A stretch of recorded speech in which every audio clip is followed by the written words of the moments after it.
SFIO അന്വേഷണത്തിൽ അത് തൽക്കാലം വേണ്ടതില്ല, 2 മാസത്തേക്ക് സ്റ്റേ ചെയ്തുകൊണ്ടുള്ള ഒരു ഉത്തരവ് കേരള ഹൈക്കോടതിയുടെ ഭാഗത്ത് നിന്ന് വന്നിട്ടുണ്ട്. താങ്കളുടെ മകൾ കൂടി ആ കുറ്റപത്രത്തിലുള്ളതാണ്. ആ തലത്തിൽ താങ്കൾക്ക് ആശ്വാസമുള്ള ഒരു വിധിയാണോ? നിങ്ങളുണ്ടല്ലോ ഈ അസംബന്ധം ഇങ്ങനെ പറഞ്ഞുകൊണ്ട് എഴുന്നള്ളിച്ചുകൊണ്ടിരിക്കുന്ന ഒരാളാണ് കേട്ടോ. അതിന് വേണ്ടി അധികം സമയം കളയണ്ട. എനിക്കിഷ്ടം വേണ്ടേ വേണ്ടത്? ഇപ്പം ഇഷ്ടമല്ലേ വേണ്ടത്?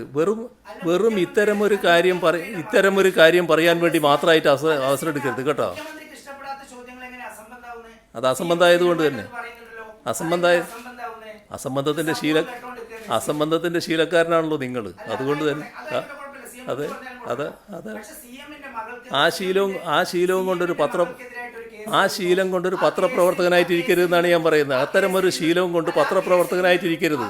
അത് മനസ്സിലാക്കാൻ ആദ്യം തയ്യാറാകണം കേട്ടോ.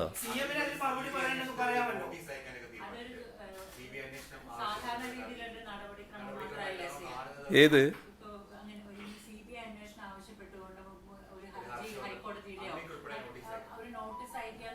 എല്ലാ കോടതിയുടെ മുന്നിൽ വരുന്ന കാര്യങ്ങളിൽ കോടതി നിലപാടുകൾ എടുക്കുമല്ലോ. ആ നിലപാടുകൾ എടുക്കുന്നതിൽ എന്താ പ്രശ്നം? നമ്മൾ ഏതെല്ലാം കോടതികളുടെ നിലപാടുകൾ നേരിട്ടിരിക്കുന്നു, അത് സ്വാഭാവികമായിട്ട് വരുന്ന കാര്യമല്ലേ. അത് വരട്ടെ.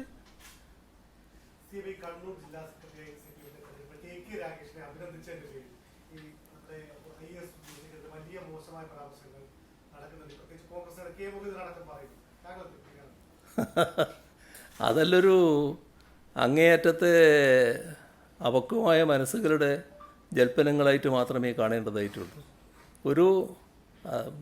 ഈ ദിവ്യ അയ്യർ എന്ന് പറയുന്ന IAS ഉദ്യോഗസ്ഥ സർക്കാർ ലെവലിൽ പ്രവർത്തിക്കുന്ന ഒരു ഉദ്യോഗസ്ഥ.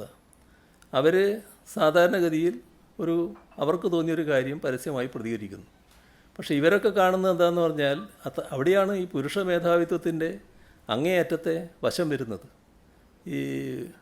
അവരുടെ ഭർത്താവിൻ്റെ രാഷ്ട്രീയം മാത്രമാണ് അവർ കാണുന്നത്. ആ രാഷ്ട്രീയത്തിൽ നിന്ന് വ്യത്യസ്തമായ ഒരു നിലപാടും സ്വീകരിക്കാൻ പാടില്ലല്ലോ എന്നാണ് ഈ പുരുഷ മേധാവിത്വത്തിൻ്റെ ഭാഗമായിട്ടൊരു ചിന്ത വരുന്നത്. ആ ചിന്തയുടെ ഭാഗമായിട്ടാണ് അവരെ വല്ലാതെ ആക്ഷേപിക്കാൻ തയ്യാറായിട്ടുള്ളത്. അവർക്ക് തോന്നിയൊരു കാര്യം നിഷ്കളങ്കമായി അവർ പറയുന്നു എന്ന് ഒരു നിലയെടുക്കുക എന്നല്ലാതെ അതിൻ്റെ മേലെ വല്ലാതെ ഓടിക്കയറേണ്ട കാര്യമില്ലല്ലോ.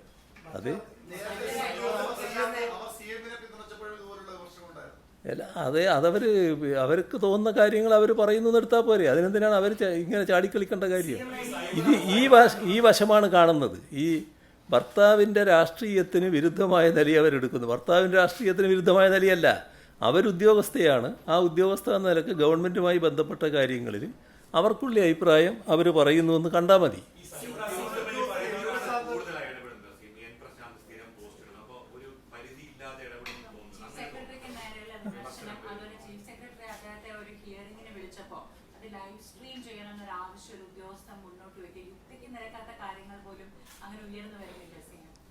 ഉണ്ട് അതിൻ്റെ ഭാഗങ്ങൾ പിന്നെ അന്വേഷണത്തിലാണല്ലോ. ആ അന്വേഷണം നടക്കട്ടെ. അതും ഇതും രണ്ടാണ്. അത് കൃത്യമായി ചട്ടലംഘനത്തിൻ്റെ ഭാഗമായിട്ടുള്ള നടപടികളാണ്. അതിൻ്റെ ഭാഗമായി അന്വേഷണം നേരിടുന്ന ഉദ്യോഗസ്ഥനാണ്. ഇതുമായി ബന്ധപ്പെട്ട പ്രശ്നമല്ല. അങ്ങനെ എന്തെങ്കിലും ഒരു വീഴ്ച ഇവരുടെ ഭാഗത്തുണ്ടായി എന്ന് പറയാൻ പറ്റില്ല.